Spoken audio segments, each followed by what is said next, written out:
ബിസ്മില്ലാഹിർ റഹ്മാനിർ റഹീം. സ്നേഹമുള്ള സഹോദരന്മാരെ, സഹോദരികളെ, പരിശുദ്ധ ഹജ്ജും ഉംറയും നിർവഹിക്കേണ്ട രൂപങ്ങൾ എങ്ങനെ എന്നതിനെ സംബന്ധിച്ചായിരുന്നു കഴിഞ്ഞ ക്ലാസുകളിലൂടെ നിങ്ങൾ മനസ്സിലാക്കിയത്. ഹജ്ജ് ആരംഭിക്കുന്നത് ദുൽഹജ്ജ് 8-നാണ് എന്ന് നമ്മൾ മനസ്സിലാക്കി. ഇന്ന് നിങ്ങളുടെ ശ്രദ്ധയിൽപ്പെടുത്തുന്നത് നമ്മുടെ ഈ യാത്രയുമായി ബന്ധപ്പെട്ടുകൊണ്ടുള്ള,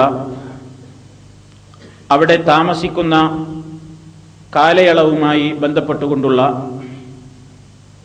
ഏതാനും ചില കാര്യങ്ങളാണ്.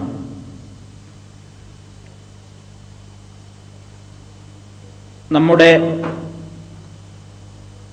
യാത്രക്കിടയിൽ നമസ്കാരങ്ങൾ നിർവഹിക്കുന്ന രീതി സാധാരണയിൽ നിന്ന് വ്യത്യസ്തമായ രീതിയിലാണ്. അതായത്, നിങ്ങൾക്കെല്ലാം അറിയാവുന്നതുപോലെ യാത്രക്കാർക്ക് നമസ്കാരത്തിൻ്റെ കാര്യത്തിൽ അല്ലാഹു ചില ഇളവുകൾ അനുവദിച്ചിട്ടുണ്ട്. ആ ഇളവുകൾ പലപ്പോഴും ജീവിതത്തിൽ നാം ഇതുവരെ ഒരുപക്ഷെ അനുഭവിച്ചിട്ടുണ്ടായിരിക്കുകയില്ല.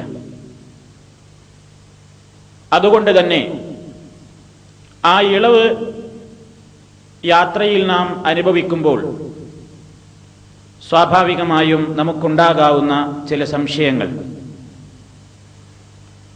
അതില്ലാതിരിക്കുവാൻ വേണ്ടിയാണ് മുൻകൂട്ടി തന്നെ അതിനെ സംബന്ധിച്ച് ബോധവൽക്കരിക്കുന്നത്.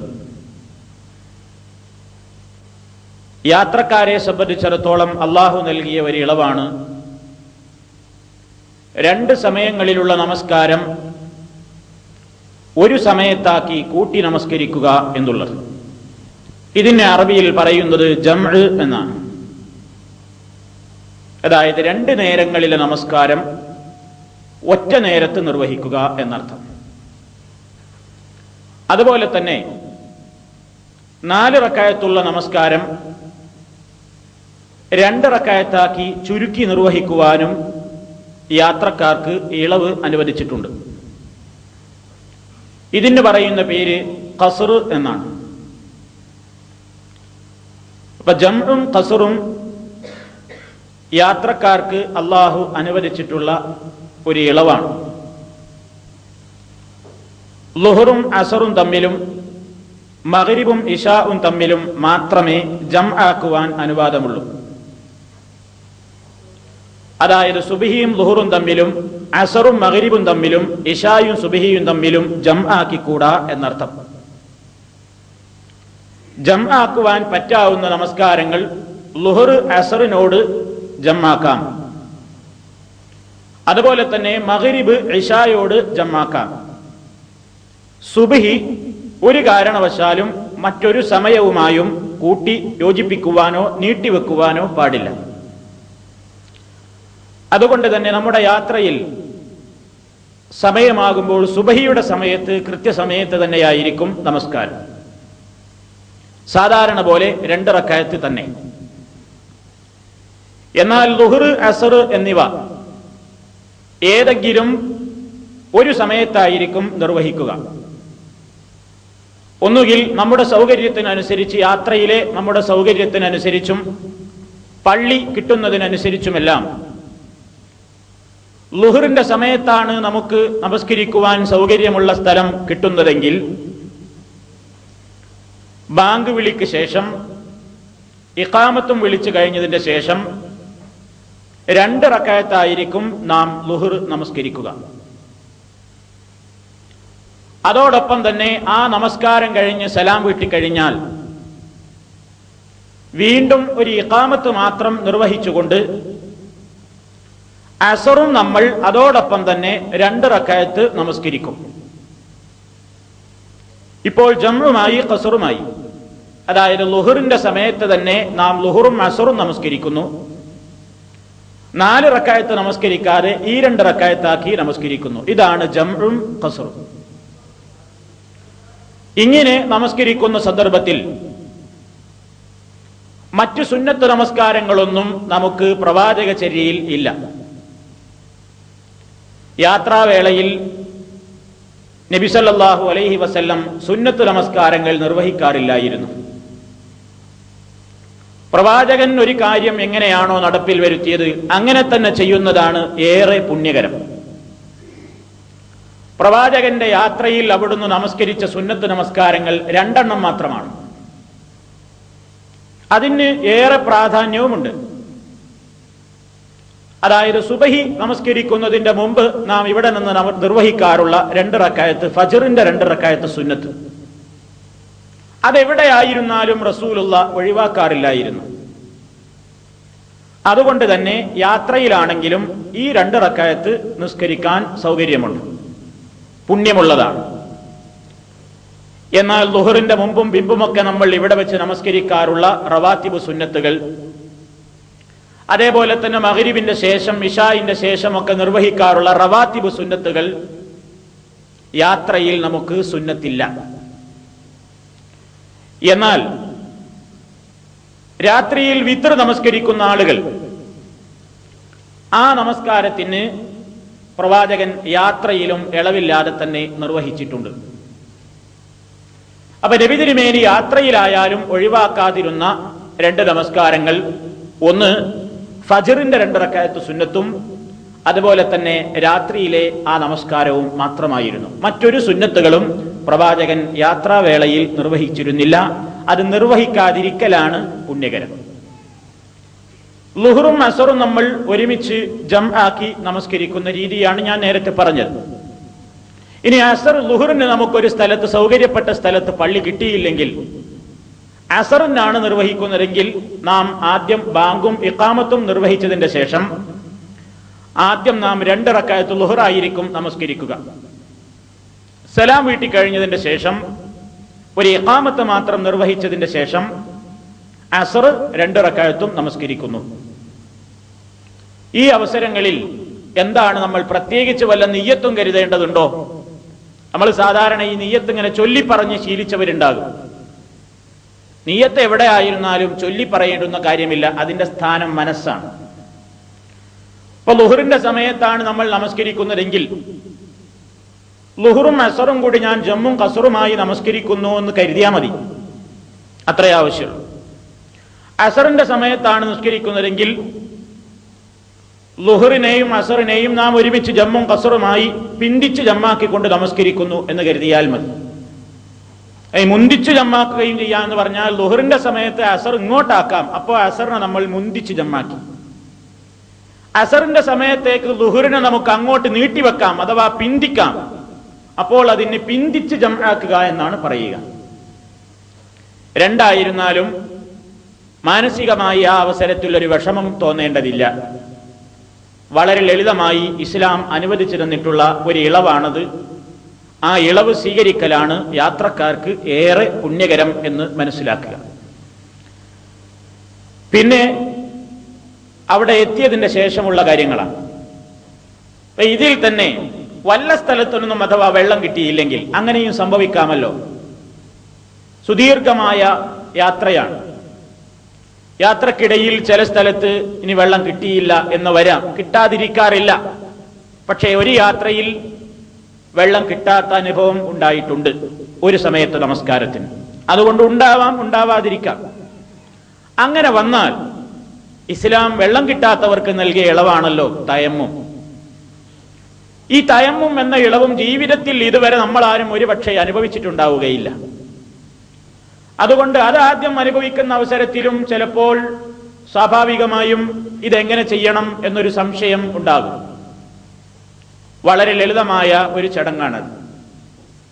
മണ്ണിൽ അടിക്കുക, ഉളൂഇന് പകരമായി ഞാൻ തയമ്മും ചെയ്യുന്നു എന്ന വിചാരത്തോടുകൂടി. ഇതിനാണല്ലോ നിയ്യത്ത് എന്ന് പറയുന്നത്.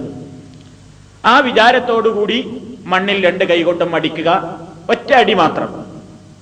ആ അടിച്ച ആ കൈ കൊണ്ട് തന്നെ, കയ്യിൽ വല്ലാതെ പൊടിമണ്ണുണ്ടെങ്കിൽ ഒന്ന് ഊതി കളഞ്ഞതിന് ശേഷം മുഖവും അതേ കൈകൊണ്ട് തന്നെ വലത്തെ കൈപ്പത്തിയും ഇടത്തെ കൈപ്പത്തിയും തടവുക. ഇതോടുകൂടി തയമ്മും അവസാനിച്ചു. വളരെ ലളിതമായ ഒരു കർമ്മം. വെള്ളം കിട്ടിയില്ലെങ്കിൽ ഇസ്ലാമിലുള്ള ഒരു ഇളവാണത് എന്ന് മനസ്സിലാക്കുക.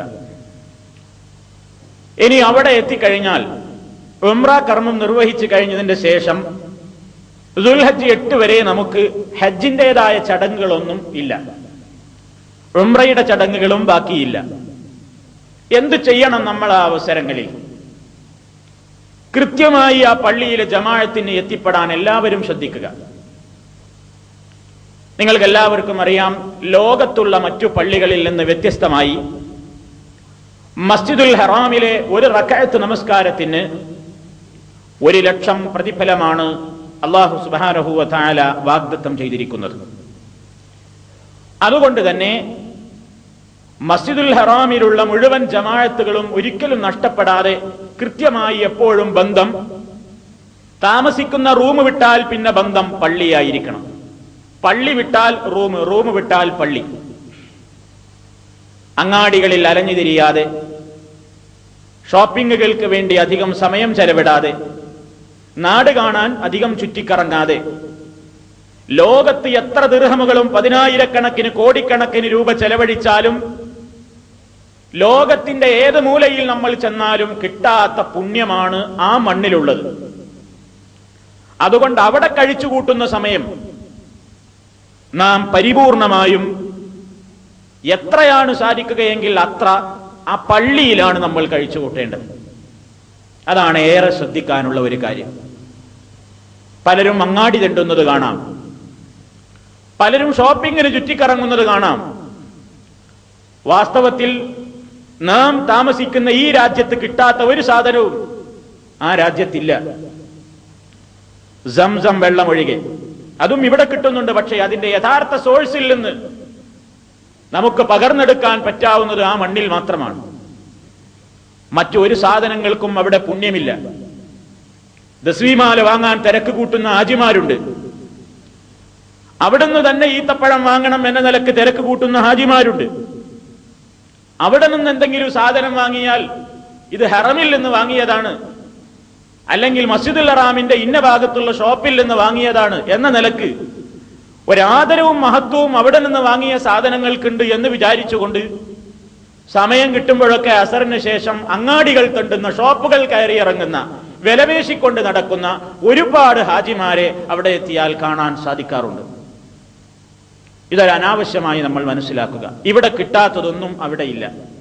ഇവിടത്തേക്കാൾ വില കൂടുതലാണ് അവിടെ എന്തിനും. അറിയാമല്ലോ, അത് ബിസിനസ് സൈക്കോളജിയാണ്. ലക്ഷങ്ങൾ പങ്കെടുക്കുന്ന സ്ഥലത്ത് എന്തിനും വിലയേറും. അതുകൊണ്ട് തന്നെ നമ്മുടെ സമയം നാം ഏറ്റവും വലിയ ഒരു ഷോപ്പിംഗ്, ഏറ്റവും വലിയ ബിസിനസ്സിന് ഉപയോഗപ്പെടുത്തണം. അതെന്താണ്? ഇനി ഒരു കാലത്ത് ഒരു പക്ഷേ നമ്മൾ ആ മണ്ണിൽ കാലുകുത്തിക്കൊള്ളണമെന്നില്ല. അതുകൊണ്ട് തന്നെ അവിടെ കഴിച്ചുകൂട്ടുന്ന സമയം ഒരു നിമിഷമാണെങ്കിൽ ഒരു നിമിഷം അതെനിക്ക് പരമാവധി ഉപയോഗപ്പെടുത്തണം എന്ന ദിയത്താണ്, ധാരണയാണ് നമ്മുടെ മനസ്സിലുണ്ടാകേണ്ടത്. ആ പള്ളിയിൽ കഴിച്ചുകൂട്ടാൻ ഭാഗ്യമുണ്ടാവുക, തവാഫ് അധികരിപ്പിക്കാൻ ഭാഗ്യമുണ്ടാവുക ഏറ്റവും വലിയ ഭാഗ്യമായി നമ്മൾ കണക്കാക്കുക. റൂമിൽ വന്ന് റെസ്റ്റ് എടുക്കുന്ന സമയം കഴിച്ചാൽ പള്ളിയിലായിരിക്കണം നമ്മുടെ താവളം. കഴിയുന്നത്ര കൃത്യമായി ജമാഅത്തുകൾ പള്ളിയിൽ കയറിയാൽ തവാഫ് ചെയ്യുക. തവാഫിന് സൗകര്യമില്ല, അല്ലെങ്കിൽ ക്ഷീണം തോന്നുന്നു എങ്കിൽ സാധാരണ പള്ളികളിലെ പോലെ തന്നെ 2 റക്അത്ത് തഹിയ്യത്ത് നമസ്കരിച്ചുകൊണ്ട് കിട്ടിയിടത്തിരിക്കുക. പരിശുദ്ധ ഖുർആനിന്റെ കോപ്പികൾ പള്ളികളിൽ എമ്പാടും സുലഭമാണ്. ഏത് ഭാഗത്തും ഖുർആനിന്റെ കോപ്പികൾ നിരത്തി വെച്ചിട്ടുണ്ട്.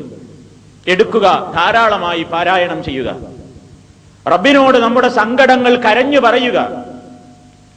ആ സ്ഥലത്തോളം പുണ്യകരമായ ഒരു സ്ഥലം ഈ യാത്ര കഴിഞ്ഞ് മടങ്ങിയെത്തിയാൽ ലക്ഷക്കണക്കിന് ദിർഹമുകൾ ചെലവഴിച്ചാലും ഈ ഭൂമിയിൽ ഒരു തരി മണ്ണിന് നമുക്ക് വേറെയില്ല.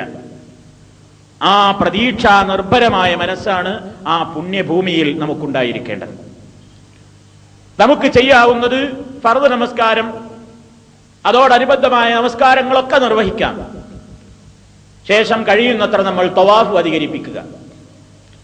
പള്ളിയിലേക്ക് പ്രവേശിച്ചാൽ സാധാരണ നിങ്ങൾ തവാഫ് ചെയ്തതുപോലെ സാധാരണ ഡ്രസ്സിലായിരിക്കുമല്ലോ നമ്മൾ. സാധാരണ ഡ്രസ്സാണ്, കാരണം ഉംറയിൽ നിന്നൊക്കെ നമ്മൾ ഒഴിവായിട്ടുണ്ട്. കയറി ചെല്ലുക എപ്പോഴാണ് സൗകര്യമെങ്കിൽ അപ്പോൾ. ഹജറുൽ അസ്വദിന്റെ കോർണറിൽ ആ ഭാഗത്തേക്ക് നീങ്ങുക, ബിസ്മില്ലാഹി വല്ലാഹു അക്ബർ എന്ന് പറഞ്ഞുകൊണ്ട് തവാഫ് ആരംഭിക്കുക. നിങ്ങൾ ഹജ്ജിലും ഉംറയിലും നിർവഹിക്കാൻ ഉദ്ദേശിക്കുന്ന അല്ലെങ്കിൽ പഠിച്ചതുപോലെ സാധാരണ രൂപത്തിലുള്ള 7 ചുറ്റ് പൂർത്തിയാക്കുക. 2 റക്അത്ത് ആ തവാഫിന്റെ നമസ്കാരം നമസ്കരിക്കുക, അവിടെ ഇരിക്കുക. വീണ്ടും ചെയ്യണമെന്ന് തോന്നുന്നുണ്ടോ, ആരോഗ്യം അനുവദിക്കുന്നുണ്ടോ, ഉന്മേഷമുണ്ടോ, വീണ്ടും ചെയ്തോളൂ. എത്ര തവണ വേണമെങ്കിലും നിങ്ങൾക്ക് നിർവഹിക്കാം. തവാഫ് അധികരിപ്പിക്കുക, അതിൽ വിരോധമില്ല, പുണ്യകരമാണ് എന്ന് മനസ്സിലാക്കുക. എന്നാൽ ചില ആളുകൾ അവിടെ തിരക്ക് കൂട്ടാറുണ്ട്, വളരെ അഭിമാനം പറയാറുണ്ട്. ധാരാളക്കണക്കിന് ഉംറ ചെയ്യാനുള്ള മാത്സര്യം അവിടെ കാണാറുണ്ട്. ചിലരൊക്കെ ചോദിക്കാറുണ്ട്, നീ എത്ര ഉംറ ചെയ്തു? ഞാൻ 3 എണ്ണം ചെയ്തു, ഞാൻ 5 എണ്ണം ചെയ്തു, ഞാൻ 10 എണ്ണം ചെയ്തു എന്നൊക്കെ മേനി പറയുന്ന ആളുകളുണ്ട്. വാസ്തവത്തിൽ നാം മക്കയിൽ നിന്ന് വേറെ എവിടേക്കെങ്കിലും പുറത്തു പോയി മടങ്ങി വരികയാണെങ്കിൽ അല്ലാതെ ഇതിനു വേണ്ടി മാത്രം ഒരു പുറത്തേക്ക് പോക്ക് ഇസ്ലാമിലില്ല. ഏതുപോലെ പള്ളിയിൽ കയറിയാൽ 2 റക്അത്ത് തഹിയ്യത്ത് സുന്നത്താണ്. പള്ളിയിൽ കയറിയാൽ 2 റക്അത്ത് തഹിയ്യത്ത് എവിടെയും സുന്നത്താണ്. എന്നാൽ ഒരാൾ തഹിയ്യത്ത് നിസ്കരിക്കാൻ വേണ്ടി മാത്രം പള്ളിയിൽ നിന്ന് ഇങ്ങനെ പുറത്തു പോവുക, എന്നിട്ട് വീണ്ടും ഊതുണ്ടാക്കി കയറുക, തഹിയ്യത്ത് നിസ്കരിക്കാനാണ് എന്ന് പറഞ്ഞിട്ട് തഹിയ്യത്ത് നിസ്കാരം കഴിഞ്ഞ് പിന്നെയും മൂപ്പര് പള്ളിയിൽ നിന്ന് പുറത്തു പോയി തരാ. എന്തിനാ പുറത്തു വന്നത്? ഒന്നും കൂടി തഹിയ്യത്ത് നിസ്കരിക്കാനാണ്. അപ്പൊ പിന്നെയും തഹിയ്യത്തിന് കയറുക, പിന്നെയും ഇയാൾ പുറത്തേക്ക് വരുന്നത് എന്തെങ്കിലും ഇപ്പൊ തന്നെ പുറത്തേക്ക് വന്നു, അല്ല ഞാൻ ഒന്നും കൂടി തഹിയ്യത്ത് നിസ്കരിക്കാനാ എന്ന് പറഞ്ഞ് ഇവിടുത്തെ ഒരു പള്ളിയിൽ ഒരാൾ ചെയ്താൽ എന്തായിരിക്കും നമുക്ക് അയാളെ പറ്റിയുള്ള ധാരണ? അങ്ങനെ ഒരു സമ്പ്രദായം ഇല്ലല്ലോ. പള്ളിയിലേക്ക് കയറുമ്പോൾ നമ്മൾ അവിടെ ഇരിക്കുകയാണെങ്കിൽ 2 റക്അത്ത് സുന്നത്ത് നിസ്കരിച്ചിരിക്കാം. ഇതുപോലെ നമ്മൾ ഹറമിന്റെ പരിധി വിട്ട് പുറത്തു പോവുകയാണെങ്കിൽ തിരിച്ചു വരുമ്പോൾ 2ാമത് ഇഹ്റാമും ചെയ്ത് വീണ്ടും ഒരു ഉംറ ചെയ്യാമെന്നല്ലാതെ അവിടെ തന്നെ താമസിക്കുന്ന ആളുകൾ ഉംറ ചെയ്യാൻ വേണ്ടി മാത്രം ടാക്സി വിളിച്ച് തൻഈം എന്ന് പറയുന്ന തൊട്ടടുത്തുള്ള മീഖാത്തിലേക്ക് യാത്രയാകും. എന്നിട്ട് അവിടെ പോയിട്ട് വീണ്ടും ഇഹ്റാം ചെയ്ത് വന്ന് വീണ്ടും തവാഫ് ചെയ്തിട്ട് പിന്നെ എന്ത് ചെയ്യും? പിന്നെയും പോകും അങ്ങോട്ടന്നെ. ഇങ്ങനെ പല പ്രാവശ്യം ഇങ്ങനെ ഉംറക്ക് വേണ്ടി ഓടിക്കളിക്കുന്ന ആ യാത്രക്കിടയിൽ ഇയാൾക്ക് എന്തെല്ലാം നഷ്ടമായി? മസ്ജിദുൽ ഹറാമിലെ പല ജമാഅത്തുകളും ഇയാൾക്ക് നഷ്ടമാകുന്നു. തവാഫ് അധികരിപ്പിക്കുക എന്ന പുണ്യകർമ്മം ഇദ്ദേഹത്തിന് കഴിയുന്നില്ല. പള്ളിയിൽ തന്നെ കഴിച്ചുകൂട്ടി ഇഅ്തികാഫിന്റെ കൂലി കിട്ടുക എന്നുള്ളത് ഇദ്ദേഹത്തിന് കഴിയുന്നില്ല. സുന്നത്തായ കർമ്മങ്ങൾ അധികരിപ്പിച്ചുകൊണ്ട് പള്ളിയുടെ പവിത്രത കാത്തുസൂക്ഷിച്ചുകൊണ്ട് അവിടെ കഴിയുക എന്നുള്ള പുണ്യം ലഭിക്കുന്നില്ല. മറിച്ച് ഈ പ്രവാചകന്റെ കാലഘട്ടത്തിൽ ഇല്ലാത്ത ഈ ഒരുപാട് ഉംറ ചെയ്യാൻ വേണ്ടിയുള്ള ഈ പോക്ക് നബി സല്ലല്ലാഹു അലൈഹി വസല്ലമിന്റെ കാലഘട്ടത്തിൽ ഉണ്ടായത് ഒരൊറ്റ സംഭവം മാത്രമാണ്. ആ സംഭവം ഏതാണെന്ന് കൂടി നിങ്ങൾ മനസ്സിലാക്കുക. ഏതായിരുന്നു ആ സംഭവം? പ്രവാചകൻ ഹജ്ജിന് വന്നു, കൂടെ ഭാര്യമാരുണ്ട്. ആ കൂട്ടത്തിൽ ആയിഷ റളിയല്ലാഹു തആല അൻഹ, എല്ലാവരും ഉംറ ചെയ്യേണ്ട അവസരമായപ്പോഴേക്ക് ആയിഷ ബീവി റളിയല്ലാഹു തആല അൻഹയ്ക്ക് മെൻസസ് ആയി. അവർക്ക് തവാഫ് ചെയ്യാൻ പറ്റാതെയായി.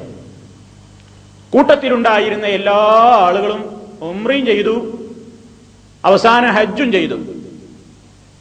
മടങ്ങിപ്പോകാൻ നേരത്ത് ആയിഷ ബീവിക്ക് വല്ലാത്ത മാനസിക വിഷമം. നബി സല്ലല്ലാഹു അലൈഹി വസല്ലമയോട് അവർ പറഞ്ഞു, പ്രവാചകരെ, നമ്മുടെ കൂടെ വന്നിട്ടുള്ള മുഴുവൻ ആളുകളും ഹജ്ജും ഉംറയും കൊണ്ടാണ് മടങ്ങിപ്പോകുന്നത്. ഞാനോ, എനിക്ക് ഒരു ഹജ്ജേ കിട്ടിയിട്ടുള്ളൂ. എനിക്കതിൽ വല്ലാത്ത വിഷമുണ്ട്. എനിക്ക് എന്തെങ്കിലും പ്രതിവിധി ഉണ്ടോ? കാരണം അവർക്ക് ഇങ്ങനെ സ്ത്രീകൾക്കുണ്ടാകാവുന്ന സ്വാഭാവികമായ സംഭവമാണ്. വാസ്തവത്തിൽ വിരോധമില്ല, അവരെ സംബന്ധിച്ചിടത്തോളം അതൊരു തെറ്റോ അപൂർണതയോ ആയിട്ടില്ല. നബി സല്ലല്ലാഹു അലൈഹി വസല്ലം പറഞ്ഞു, അവരുടെ മനസ്സിനെ തണുപ്പിക്കാൻ വേണ്ടി റസൂൽ പറഞ്ഞു, എങ്കിൽ വിഷമിക്കേണ്ടതില്ല ആയിഷ. ആങ്ങളയുണ്ട് കൂട്ടത്തിൽ, ആയിഷ ബീവിന്റെ ആങ്ങളയുണ്ട് സംഘത്തിൽ. അബ്ദുറഹ്മാൻ എന്നാണ് പേര്. അബ്ദുറഹ്മാൻ ബിൻ അബീ ബക്കർ റളിയല്ലാഹു അൻഹു അദ്ദേഹത്തെ വിളിച്ചിട്ട് നബി സല്ലല്ലാഹു അലൈഹി വസല്ലം പറഞ്ഞു, പെങ്ങൾക്ക് വീണ്ടും ഒരു ഉംറ ചെയ്യാൻ വേണ്ടി നീ തൻഈമിലോളം ഒന്ന് എന്ത് ചെയ്യണം? കൂടെ പോകണം. ആങ്ങളയെ കൂടെ പറഞ്ഞയച്ചു, ആയിഷ ബീവിക്ക് തുണയായിട്ട്. ഇന്നത്തെ പോലെ യാത്രാ സൗകര്യങ്ങളൊന്നും ഇല്ലല്ലോ. അപ്പൊ ഒരു സ്ത്രീ ഒറ്റക്ക് പോകുകയല്ലേ, മറ്റുള്ളവരൊക്കെ അവിടെ തന്നെ നിന്ന് ആങ്ങളെ അബ്ദുറഹ്മാൻ റളിയല്ലാഹു തആല അൻഹുവിനെ ആയിഷ ബീവിന്റെ കൂടെ പറഞ്ഞയച്ചു. എന്തിന്? തൊട്ടടുത്ത മീഖാത്തിൽ പോയി ഇഹ്റാം നിർവഹിച്ചുകൊണ്ട് വന്ന് ഉംറ ചെയ്യാൻ വേണ്ടി, അവർക്ക് വേണ്ടി എല്ലാവരും വെയിറ്റ് ചെയ്തോടെ മക്കയിൽ. ഈ ഒരൊറ്റ സംഭവമാണ് പ്രവാചകന്റെ കാലത്തുണ്ടായ രണ്ടാം ഉംറ. ഇതിൽ നിന്ന് നിങ്ങൾ മനസ്സിലാക്കേണ്ടുന്നൊരു വശം, നബി സല്ലല്ലാഹു അലൈഹി വസല്ലമും സ്വഹാബിമാരും ഏറെ ക്ലേശിച്ചിട്ടാണ് മദീനത്ത് നിന്ന് മക്കയിലെത്തിയിട്ടുള്ളത്. നമ്മുടെ അത്രയൊന്നും യാത്രാ സൗകര്യം അവർക്കില്ല. നമ്മളിന്ന് വിചാരിച്ചാൽ 4 മണിക്കൂർ കൊണ്ട് 2-3 മണിക്കൂർ കൊണ്ട് നമ്മൾ മക്കയിലെത്തും. പ്രവാചകൻ മദീനയിൽ നിന്ന് വരെ വളരെ ദൂരം സഹിച്ചുകൊണ്ടാണ്, ക്ലേശം സഹിച്ചുകൊണ്ടാണ് റസൂലുള്ളാഹിയും സ്വഹാബത്തും മക്കയിൽ വരുന്നത്. അപ്പൊ അവരെ സംബന്ധിച്ചിടത്തോളം വിചാരിക്കുമ്പോ മദീനയിലാന്ന് പറഞ്ഞിട്ട് കാര്യമല്ല, വിചാരിക്കുമ്പോ മക്കയിൽ വരാനുള്ള ഒരു അവസ്ഥ പോലും അവർക്കില്ല. അത്ര ബുദ്ധിമുട്ടുള്ള ആ കാലം. എന്നിട്ട് നബി സല്ലല്ലാഹു അലൈഹി വസല്ലമും സ്വഹാബിമാരും എന്താ ചെയ്തത്? ആയിഷ ബീവിയുടെ പ്രത്യേക കേസ് ആയതുകൊണ്ട് അവർക്ക് വേണ്ടി മറ്റുള്ളവരൊക്കെ മക്കത്ത് തന്നെ വെയിറ്റ് ചെയ്തു. ഒരു കാര്യം നിങ്ങൾ മനസ്സിലാക്കുക, കൂടെ പോയ ആങ്ങളയില്ലേ അബ്ദുറഹ്മാൻ റളിയല്ലാഹു അൻഹു, അദ്ദേഹത്തോട് പോലും റസൂലുള്ള പറഞ്ഞില്ല, ഏതായാലും അബ്ദുറഹ്മാനെ നീ പെങ്ങൾക്ക് തുണക്ക് പോകല്ലേ, നീയും ഒരു ഇഹ്റാം ചെയ്ത് ഇങ്ങോട്ട് വന്നോളൂ എന്ന് പറഞ്ഞില്ല. അബ്ദുറഹ്മാൻ റളിയല്ലാഹു തആല അൻഹു അത് ചെയ്തതുമില്ല. ഇഹ്റാം ചെയ്യാതെ ഇങ്ങോട്ട് കൂട്ടിപ്പോന്നത്. സ്വഹാബിമാരും പ്രവാചകനും ഒക്കെ മക്കയിൽ താമസിക്കണം. അപ്പൊ ഈ കാര്യത്തിൽ ഒരു രണ്ടാമത്തെ ഈ ഇങ്ങനെ പോയിട്ട് വരുന്നതിൽ, അതിനായിട്ട് പോയി വരുന്നതിൽ പ്രത്യേക പ്രതിബന്ധങ്ങളൊന്നുമില്ലാത്ത സാധാരണ ഒരാൾക്ക് വല്ല പുണ്യവും ഉണ്ടായിരുന്നുവെങ്കിൽ ആ പുണ്യം ഉപയോഗപ്പെടുത്തുക അഷ്റഫുൽ ഖൽഖിന്റെ സ്വഹാബിമാരായിരിക്കും. കാരണം അവരിൽ നല്ല ആരോഗ്യമുള്ള ചെറുപ്പക്കാരുണ്ട്, ചെറുപ്പക്കാരികളുണ്ട്. പക്ഷേ നബി സല്ലല്ലാഹു അലൈഹി വസല്ലം പറഞ്ഞില്ല എന്ത്? സ്വഹാബിമാരോട്, ഏതായാലും ആയിഷക്ക് ഇങ്ങനെ ഒരു പ്രശ്നമുള്ളതല്ലേ, ആയിഷ അബ്ദുറഹ്മാനും പോകുന്നുണ്ട്, നമ്മൾ അവര് വന്നതിന്റെ ശേഷം മദീനത്തേക്ക് മടങ്ങും, അതുവരെ നമ്മളിവിടെ വെയിറ്റ് ചെയ്യും, ആർക്കെങ്കിലും പോകണമെന്ന് തോന്നുന്നുവെങ്കിൽ പൊയ്ക്കോളൂ എന്ന് നബി ഒരൊറ്റ സ്വഹാബിമാരെയും പ്രോത്സാഹിപ്പിച്ചില്ല. ഒരു സ്വഹാബിയും പോയതുമില്ല. പോയ ആങ്ങള പോലും ഇഹ്റാം ചെയ്യാതെ മടങ്ങിപ്പോരും ചെയ്തു. ഇതിൽ നിന്ന് എന്താണ് നമ്മൾ മനസ്സിലാക്കേണ്ടത്? ഇതിനു വേണ്ടി മക്കയിൽ നിന്ന് ഇങ്ങനെ പുറത്തേക്ക് പോകുക, വീണ്ടും ഇഹ്റാം ചെയ്ത് മടങ്ങി വരിക, വീണ്ടും ഇഹ്റാം ചെയ്ത് മടങ്ങി വരിക എന്ന് പറയുന്ന സമ്പ്രദായം നബിചര്യയിൽ ഇല്ല. അതൊരു ഖൈറായ പരിപാടിയായിരുന്നുവെങ്കിൽ, അതൊരു പുണ്യകർമ്മമായിരുന്നുവെങ്കിൽ ഈ സംഭവം നബി സല്ലല്ലാഹു അലൈഹി വസല്ലം സ്വഹാബാക്കളും പരമാവധി ഉപയോഗപ്പെടുത്തുമായിരുന്നു. പക്ഷേ അങ്ങനെയില്ല. ഇതിന്റെ അടിസ്ഥാനത്തിലാണ് ഇങ്ങനെ ഈ ഉംറക്ക് വേണ്ടി ഇങ്ങനെ ഹറമിന്ന് പുറത്തേക്ക് പോവുക, മടങ്ങി വരിക, പുറത്തേക്ക് പോവുക, മടങ്ങി വരിക എന്ന് പറയുന്ന സമ്പ്രദായം നബിചര്യയിലില്ല. അത് ഒഴിവാക്കലാണ് നല്ലത് എന്ന് ഇസ്ലാമിക പണ്ഡിതന്മാർ അഭിപ്രായപ്പെട്ടിട്ടുള്ളത്. നേരെ മറിച്ച് തവാഫുകൾ നമുക്ക് ധാരാളം അധികരിപ്പിക്കാം, അവിടെ തന്നെ നിൽക്കുക, പള്ളിയിൽ തന്നെ. അതുകൊണ്ടുള്ള ഗുണം, സമയമായി കഴിഞ്ഞാൽ നമുക്കൊന്നും നഷ്ടാവാനില്ല. തവാഫ് നിർവഹിച്ചു കൊണ്ടിരിക്കെ ഇഖാമത്ത് കേട്ടാൽ അവിടെ തന്നെ കഅബയിലോട്ട് തിരിഞ്ഞു നിൽക്കുക, അവിടുത്തെ ജമാഅത്തിൽ പങ്കെടുക്കുക, ഒന്നും നഷ്ടപ്പെടാനില്ല. നമുക്ക് ആരോഗ്യം അനുവദിക്കുന്നുവെങ്കിൽ എത്ര തവാഫും ചെയ്യാം, നമസ്കരിക്കാം, ഖുർആൻ ഓതാം, ദിക്റുകൾ ചൊല്ലാം, സ്വലാത്ത് ചൊല്ലാം, ഏത് പുണ്യകർമ്മങ്ങളും നമുക്ക് അവിടെ വെച്ച് നിർവഹിക്കാം. എന്നാൽ ചര്യയിലില്ലാത്തതൊന്നും നമ്മൾ ചെയ്തിട്ട് നബി സല്ലല്ലാഹു അലൈഹി വസല്ലമിന്റെ മാതൃകയില്ലാത്ത പുണ്യകർമ്മങ്ങൾ നമ്മുടെ സ്വന്തം വകയായി പുണ്യകർമ്മമായി കരുതിക്കൂടാ. പ്രവാചകനാണ് നമ്മുടെ നേതാവ്, ആ റസൂലുള്ളാഹിയാണ് നമ്മുടെ മാതൃക.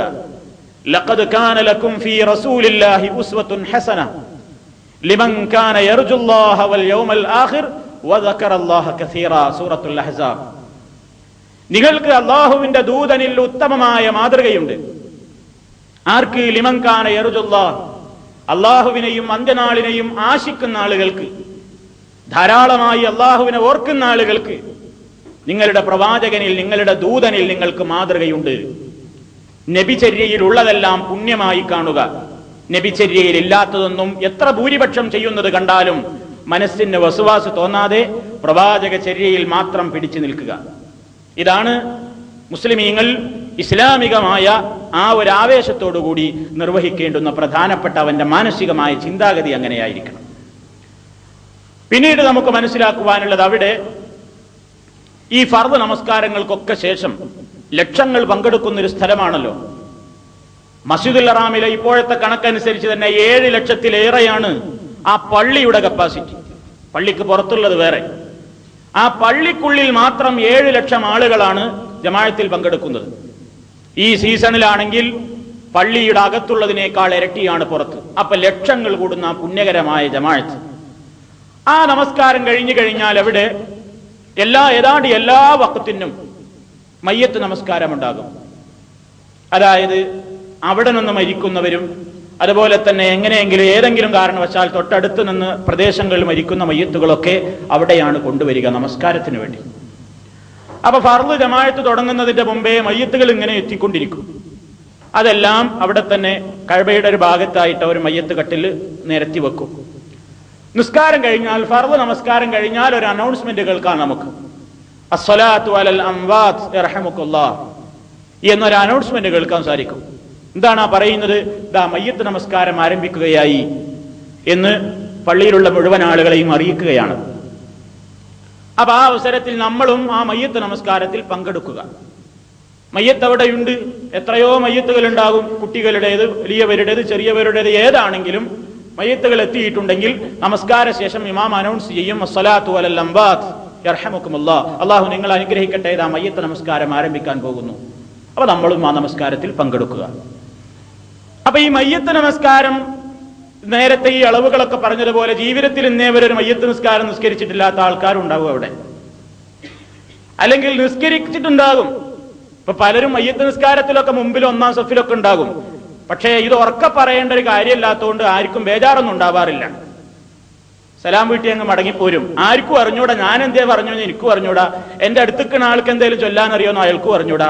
ആർക്കും ഇത് അറിയാത്തൊരു കേസായതുകൊണ്ട് ഉറക്കെ പറയും വേണ്ടല്ലോ. അതുകൊണ്ട് ഇത് അറിയുന്നവനും അറിയാത്തവനൊന്നും പ്രശ്നം സൃഷ്ടിക്കാത്തൊരു നിസ്കാരമായി മയ്യത്ത് നിസ്കാരം. എന്നാൽ നമ്മൾ അങ്ങനെ ആയാൽ പോരാ. നമ്മൾ നിർവഹിക്കുന്ന നമസ്കാരം എങ്ങനെയാണ് പഠിക്കണം. മയ്യത്ത് നമസ്കാരം എന്ന് പറഞ്ഞാൽ എന്താണ്, എങ്ങനെയാണ് അത് നിർവഹിക്കേണ്ടത്? നിങ്ങൾ ഈ യാത്ര പോകുന്നതിന്റെ മുമ്പ് അറിയാത്ത ആരെങ്കിലും ഉണ്ടെങ്കിൽ നിർബന്ധമായും അത് പഠിച്ചിരിക്കണം. കാരണം നമ്മൾ അവിടെ ആ ചടങ്ങിൽ ഇങ്ങനെ വെറുതെ നിന്നുകൊടുത്തിട്ട് കാര്യമില്ലല്ലോ. നമുക്കത് എങ്ങനെ നിർവഹിക്കണമെന്ന് പഠിക്കണം. എങ്ങനെയെന്ന് പറഞ്ഞാൽ രൂപം അധികം പഠിക്കാനൊന്നുമില്ല. അതിൽ ചൊല്ലാനുള്ള പ്രാർത്ഥനയാണ് ഇത്തിരി പഠിക്കാനുള്ളത്. ഇപ്പൊ മയ്യത്ത് നമസ്കാരം ഞാൻ ഇമാമോട് കൂടി നിർവഹിക്കുന്നു എന്ന് കരുതുക, ഇതാണ് നിയ്യത്ത്. എന്നിട്ട് അല്ലാഹു അക്ബർ എന്ന് തക്ബീർ ചൊല്ലുക, ഫാത്തിഹ സൂറത്ത് ഓതുക. അറിയാത്തവരാരും ഉണ്ടാവില്ലല്ലോ. ഫാത്തിഹ സൂറത്ത് കഴിഞ്ഞാൽ വീണ്ടും അല്ലാഹു അക്ബർ, രണ്ടാമതും കൈ അഴിച്ച് കെട്ടുക. അതിൽ ചൊല്ലേണ്ടത് റസൂലുള്ളാഹി സ്വല്ലല്ലാഹു അലൈഹി വസല്ലമിന്റെ പേരിലുള്ള സ്വലാത്താണ്. എല്ലാവർക്കും അറിയാം. അത്തഹിയാത്തിൽ നിങ്ങളൊക്കെ ചൊല്ലാറുണ്ട്, അല്ലാഹുമ്മ സ്വല്ലി അലാ മുഹമ്മദിൻ വഅലാ ആലി മുഹമ്മദിൻ കമാ സ്വല്ലൈത അലാ ഇബ്രാഹീമ വഅലാ ആലി ഇബ്രാഹീമ ഇന്നക ഹമീദും മജീദ്. അല്ലാഹുമ്മ ബാരിക് അലാ മുഹമ്മദിൻ വഅലാ ആലി മുഹമ്മദിൻ കമാ ബാറക്ത അലാ ഇബ്രാഹീമ വഅലാ ആലി ഇബ്രാഹീമ ഇന്നക ഹമീദും മജീദ്. നബി സല്ലല്ലാഹു അലൈഹി വസല്ലമിന്റെ നാവ് കൊണ്ട് നമുക്ക് പഠിപ്പിച്ചിരുന്ന സ്വലാത്ത്.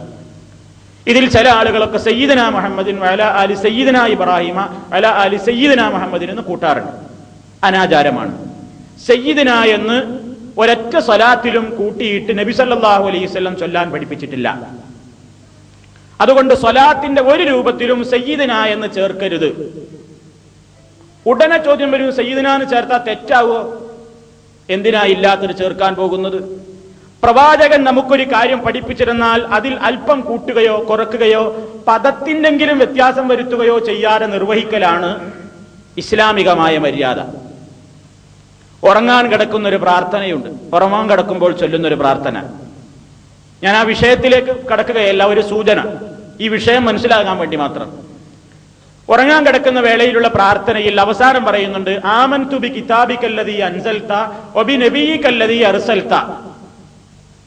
നിങ്ങളൊക്കെ അത് പഠിച്ചിട്ടുണ്ടോ ചൊല്ലാറുണ്ടോ എന്ന് എനിക്കറിഞ്ഞുകൂടാ. ഏതായാലും അങ്ങനെ ഒരു പ്രാർത്ഥനയുണ്ട്. ആ പ്രാർത്ഥനയുടെ അവസാനം ഇങ്ങനെയാണ് വാക്ക്, ആമൻതു ബി കിതാബികല്ലദീ അൻസൽത വബി നബിയികല്ലദീ അർസൽത. ഇതായിരിക്കണം നമ്മുടെ ഉറങ്ങുന്നതിന്റെ മുമ്പുള്ള അവസാനത്തെ വാക്യം എന്നാണ്. അന്നലൊക്കെ ഒരാൾ മരണപ്പെട്ട് കഴിഞ്ഞാൽ അവൻ നല്ല മരണമാണ് മരിച്ചിരിക്കുന്നത് എന്ന് റസൂലുള്ളാഹി സ്വല്ലല്ലാഹു അലൈഹി വസല്ലം പറഞ്ഞിട്ടുണ്ട്. അപ്പൊ ഉറങ്ങുന്നതിന് മുമ്പ് നമ്മൾ നാവ് കൊണ്ട് ഉച്ചരിക്കുന്ന അവസാനത്തെ പദം ആമൻതു ബി കിതാബികല്ലദീ അൻസൽത വബി നബിയികല്ലദീ അർസൽത എന്നായിരിക്കണം. നമ്മുടെ വിഷയവുമായുള്ള ബന്ധം സൂചിപ്പിക്കുന്നത്, ഒരു സ്വഹാബി ഈ ആമൻതു ബി കിതാബികല്ലദീ അൻസൽത എന്ന് കഴിഞ്ഞിട്ട് വബി നബിയിക എന്ന പദമാണ് റസൂൽ പഠിപ്പിച്ചത്. അതിൽ നിന്ന് വ്യത്യസ്തമായി അർത്ഥമൊന്നും വ്യത്യാസമില്ലല്ലോ, നല്ലതല്ലേ എന്ന നിലക്ക് വബി റസൂലിക്കല്ലദീ അർസൽത എന്ന് പറഞ്ഞു പോയി. വബി റസൂലിക്ക എന്ന് പറഞ്ഞു, വബി നബീക്ക എന്ന് പറയേണ്ട സ്ഥാനത്ത് രണ്ടും അർത്ഥം ഒന്നാണ്, വലിയ വ്യത്യാസമല്ല. നിങ്ങൾക്കറിയാലോ, നബി റസൂൽ എന്നൊക്കെ പറഞ്ഞാൽ വലിയ വ്യത്യാസമൊന്നുമില്ല. അങ്ങനെ പറഞ്ഞപ്പോൾ ഉടനെ എന്താണ് തിരുത്തു വന്നത്? പറയാൻ പാടില്ല, വബി നബീക്ക എന്ന് തന്നെ ചൊല്ലണം. കാരണം റസൂലുള്ളാഹിയുടെ നാവ് കൊണ്ട് നമുക്ക് പഠിപ്പിച്ചിരുന്ന പദത്തിന് ബർക്കത്തുണ്ട്. ആ പദം തന്നെ ഏറ്റാതെ കുറക്കാതെ മാറ്റം വരുത്താതെ തന്നെ ചൊല്ലണം. അപ്പൊ ആ ഒരു മാതൃക എല്ലായിടത്തേക്കും ബാധകമാണ്.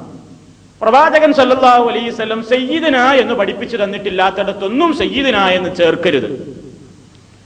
ഏതോ ആകട്ടെ, ഈ നിലക്ക് സ്വലാത്ത് ചൊല്ലുക, ഇതാണ് രണ്ടാമത്തെ തക്ബീറിൽ നിർവഹിക്കേണ്ടത്. ഇനി മൂന്നാമത്തെ തക്ബീറിലാണ് ഇത്തിരി പ്രശ്നം. അവിടെയാണ് കാതലും. മയ്യിത്ത് നിസ്കാരം എന്ന് പറഞ്ഞാൽ എന്തിനാണോ അതാണ് മൂന്നാമത്തെ തക്ബീർ. മയ്യിത്തിന് വേണ്ടിയുള്ള ആത്മാർത്ഥമായ ദുആയാണ്. അതാണല്ലോ മയ്യിത്ത് നമസ്കാരത്തിന്റെ കാതൽ, ജീവനതാണ്.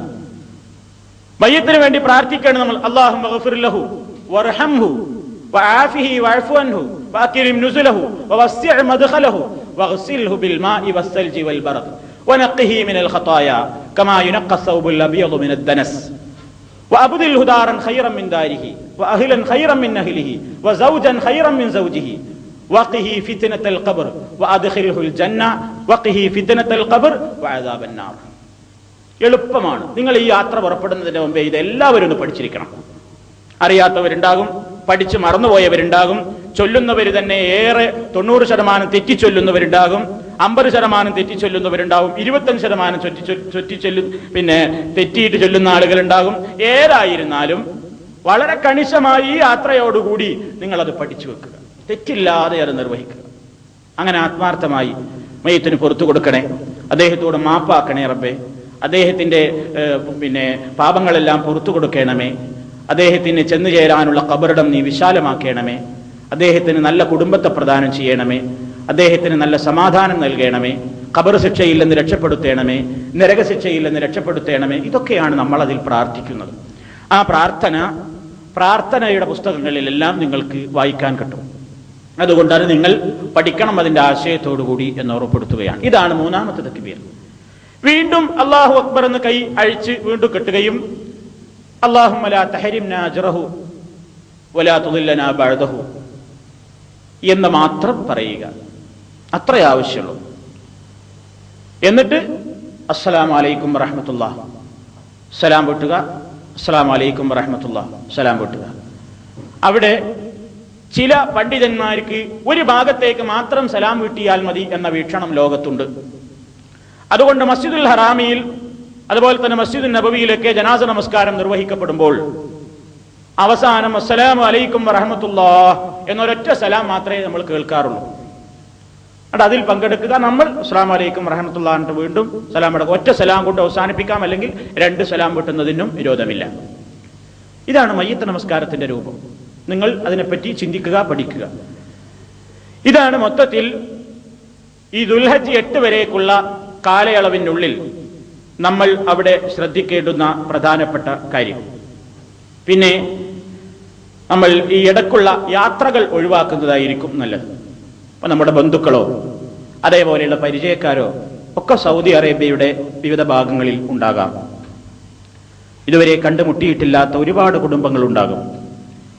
നമ്മൾ മക്കയെ വിട്ട് ദൂരദേശത്തേക്ക് യാത്രയാകുന്നത് പലപ്പോഴും ബുദ്ധിമുട്ടുകൾ സൃഷ്ടിക്കും. യാത്രക്കിടയിൽ എന്തെങ്കിലും സംഭവിക്കുകയോ നമ്മുടെ പേപ്പറുകളോ അല്ലെങ്കിൽ എന്തെങ്കിലും നിലക്കുള്ള പോലീസ് ചെക്കിങ്ങോ ഒക്കെ ഉണ്ടായാൽ ബുദ്ധിമുട്ടാണ് എന്നുള്ളത് കൊണ്ട് നമുക്ക് ഏറെ സൗകര്യം നമ്മുടെ താമസിക്കുന്ന റൂമിന്റെ ടെലിഫോൺ നമ്പർ ഇപ്പോൾ തന്നെ നമ്മുടെ ബന്ധുക്കൾ ആരെങ്കിലും നമ്മളെ കാണാൻ വരാൻ ഉദ്ദേശിക്കുന്നുണ്ടെങ്കിൽ നമ്മൾ യാത്ര പുറപ്പെടുന്നതിന് മുമ്പ് തന്നെ അവർക്ക് ടെലിഫോണിലൂടെ വിവരം വിളിച്ചു പറയാം, ഞങ്ങൾ ഇന്ന നമ്പറിൽ ഉണ്ടാവും, ഞങ്ങൾ ഇന്ന നമ്പറിൽ വിളിച്ചാൽ കിട്ടും. അവർക്ക് ഇങ്ങോട്ട് വന്ന് ബന്ധപ്പെടലായിരിക്കും സൗകര്യം. അത് നാം ശ്രദ്ധിക്കുക. അത് നമ്മുടെ സുരക്ഷിതത്വത്തിന് ഏറെ ഗുണകരമായ ഒരു കാര്യമാണ്. ഇത്രയും കാര്യങ്ങളാണ് മൊത്തത്തിൽ നമ്മുടെ യാത്രയും അതുമായി ബന്ധപ്പെട്ടുകൊണ്ടും സൂചിപ്പിക്കുവാനുണ്ടായിരുന്നത്. ആല നമ്മുടെ യാത്ര എല്ലാം കൊണ്ടും ഖൈറായ യാത്രയാക്കി മാറ്റുമാറാകട്ടെ. എല്ലാ നിലക്കുള്ള പ്രയാസങ്ങളിൽ നിന്നും അനാരോഗ്യത്തിൽ നിന്നും വിഷമങ്ങളിൽ നിന്നും ഈ സംഘത്തിലുള്ള മുഴുവൻ ആളുകളെയും അള്ളാഹു രക്ഷപ്പെടുത്തുമാറാകട്ടെ. എല്ലാ നല്ല കർമ്മങ്ങളും ചെയ്തുകൊണ്ട് നല്ലവരായി ഇങ്ങോട്ട് ആരോഗ്യത്തോടുകൂടി മബ്റൂറായ മഖബൂലായ ഹജ്ജ് നിർവഹിച്ചുകൊണ്ട് മടങ്ങി വരാനുള്ള ആഫിയത്തും തൗഫീഖും അള്ളാഹു നമുക്കെല്ലാവർക്കും പ്രദാനം ചെയ്യുമാറാകട്ടെ. اللهم ربنا تقبل منا إنك أنت السميع العليم وتب علينا إنك أنت التواب الرحيم واغفر لنا إنك أنت الغفور الرحيم توفنا مسلمين وألحقنا بالصالحين والحمد لله رب العالمين والسلام عليكم ورحمة الله وبركاته.